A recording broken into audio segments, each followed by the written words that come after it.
కాంగ్రెస్ మహిళా నేతలు మాట్లాడుతున్నారు, ఇప్పుడు లైవ్ చూద్దాం.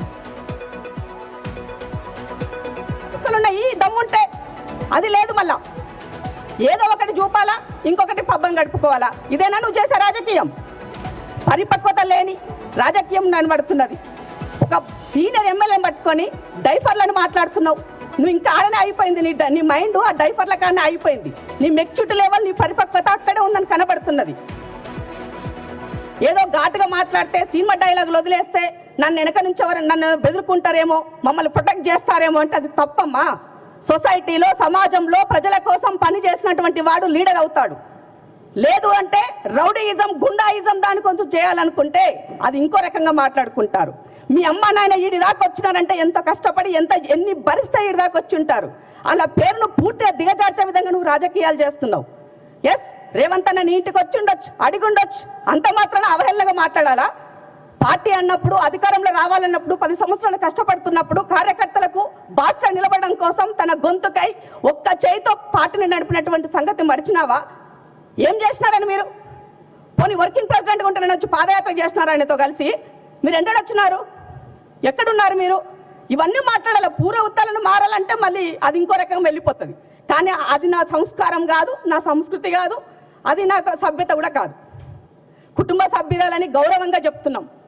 ఇంకేదో అన్నారు నిన్న, మీరెవరైనా ప్రెస్ మీట్లు పెట్టి ఖండించే ప్రయత్నం చేసి ఇంకేదైనా చేసినట్లయితే మరింత రెచ్చిపోయి మాట్లాడుతుంటే ఏం రెచ్చిపోతావమ్మా? రెచ్చిపోతా పుచ్చిపోతావు, గుర్తుపెట్టుకోవాలి. సొసైటీ ఏది ఎప్పుడు కూడా అన్నిటిని రిసీవ్ చేసుకోదు. మంచిని తీసుకుంటుంది, ఎట్ ద సేమ్ టైం చెడుని తీసుకుంటుంది.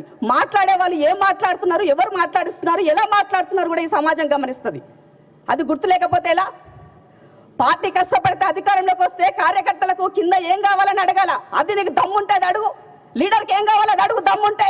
అది లేదు. మా ఇంట్లోకి పదవులు కావాలా, నాకు పదవులు కావాలా, నేనే ఎమ్మెల్యే. ఎవరమ్మా నువ్వు? ఏం చేసినావని? ఏం కష్టపడ్డావు పార్టీ కోసం? ఏం చేసినావని? ఇక్కడ ఉన్న ఈ ప్యానల్లో ఉన్న 5 కూడా 10-15 సంవత్సరాల నుంచి దొబ్బించుకుంటున్నాం. ఇదేనా మీ భాష?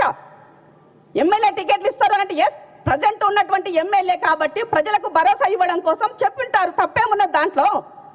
ఎలక్షన్లు ఇంకా 2 సంవత్సరాలు ఉన్నది. వచ్చినప్పటికీ ఆ రోజు ఉన్నటువంటి ఈక్వేషన్స్ రకరకాలుగా ఉంటాయి. నువ్వు ఉమెన్వి, రాబోయే రోజుల్లో రిజర్వేషన్లు అమలు అవుతాయి, సీట్లు పెరుగుతాయి, అప్పుడు అవకాశాలు వస్తాయి. ఓపిక లేకపోతే ఎట్లా రాజకీయాలలో? ఏది నోటికి ఏమొస్తే అది మాట్లాడి నేను ఎవరికి భయపడను, నేను పెద్ద హీరోయిన్ని, ఏంటమ్మా అది? రాజకీయ డైలాగులు, సినిమా డైలాగులు అందులో పనిచేస్తాయి కానీ ప్రజాక్షేత్రంలో పనికిరావు చెల్లే. చాలా సహనం అవసరం, ఆవేశం కాదు. మాటలు నేర్చుకో, స్పష్టంగా ఎట్లా మాట్లాడాలా, సమాజం పట్ల అవగాహన పెంచుకో, కులాల పట్ల అవగాహన పెంచుకో, కులాల్లో ఉన్న రుగ్మతల పట్ల అవగాహన పెంచుకో, రాజకీయాల్లో పరిపక్వత ఎట్లా ఉండాలని నేర్చుకో. అవి లేవు మనకి. ఎంతసేపు అమ్మ పేరు చెప్పుకోవాలా, రేవంత్ రెడ్డి గారిని తిట్టాలా, అమ్మ పేరు చెప్పుకోవాలా, రేవంత్ రెడ్డి కుటుంబ సభ్యులను తిట్టాలా. ఇది అమ్మ మన కల్చర్. కష్టం వస్తే బీసీ కార్డు వాడాలా. ఎస్, మా అక్కకు కష్టం వస్తే బీసీ బిడ్డలుగా అండం ఉంటాం, మాట్లాడతాం. కానీ ఇట్లా కాదు కదా బహిరంగంగా 4 గోళ్ల మధ్య.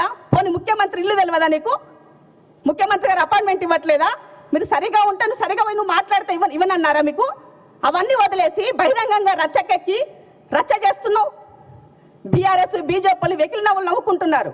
ఇదా నువ్వు చేసిందేంటి చెప్పు? కాంగ్రెస్ పార్టీకి మీరు నువ్వు చేసిందేంటి? పార్టీ నీకేం చేయలేక నువ్వేం చేసినావు పార్టీకి చెప్పు నాకు. ప్రభుత్వం తరపున నువ్వేం చేసినావు చెప్పు నాకు. ఇదా నీ వ్యవహారం? కాబట్టి మీడియా కొండా సుస్మితను కాంగ్రెస్ మహిళా నేతలు టార్గెట్ చేశారు. కొండా సురేఖ, కొండా మురళి కుమార్తె కాబట్టి కొంచెం గౌరవంగా మాట్లాడతామని అన్నారు. ఇప్పటికి ఇంతకు ముందు అనుకున్నాం కదా. అవి కొండా సుస్మిత వ్యక్తిగత హోదాలో చేసిన వ్యాఖ్యలను సురేఖ అంటున్నారు కాబట్టి ఇప్పుడు కొండా సుస్మితను టార్గెట్ చేశారు. కానీ కొండా సురేఖ చేసిన వ్యాఖ్యలపై కొండా మురళి నా అభిప్రాయం ఇదేనా, నా అభిప్రాయం ఇది కాదు అనే విషయాన్ని కూడా చెప్పాలి. ఎందుకంటే మురళికి ఎమ్మెల్సీ ఇవ్వలేదు అని ఆమె వచ్చి ఆరోపణలు చేస్తూ ఉన్నారు. నిజానికి ఇంతలో ఒక సభ పెట్టి నేను ఈ రకంగా అంటూ ఒక లైన్ దాటి మాట్లాడింది సుష్మిత. ముఖ్యమంత్రిపై అలాంటి మాటలు మాట్లాడకుండా వ్యాఖ్యలు కాదు అది. అవును, నాకు భయమేమీ లేదు, నేను ఈరోజు ఒకవేళ చనిపోతే రేపటికి 2 అంటూ ముఖ్యమంత్రిపై ఒక లైన్ దాటి మాట్లాడింది. బహుశా కాంగ్రెస్ పార్టీలో మంత్రి కుమార్తెగా ఉన్నటువంటి సుష్మిత అలాంటి వ్యాఖ్యలు చేయకుండా ఉంటే బెటర్. ఇందిరా శోభన్ చెప్తున్నట్టుగా ఇలా మాట్లాడడం వల్ల అటు బీజేపీకైనా బీఆర్ఎస్ కైనా కాళ్ళు ఇచ్చేసినట్టే అవుతోంది. అక్కడ పలచబడిపోతున్నాం, పార్టీ పలచబడి పడిపోతోంది. సో ఇటువంటివి కంట్రోల్ చేయాలి అనేది.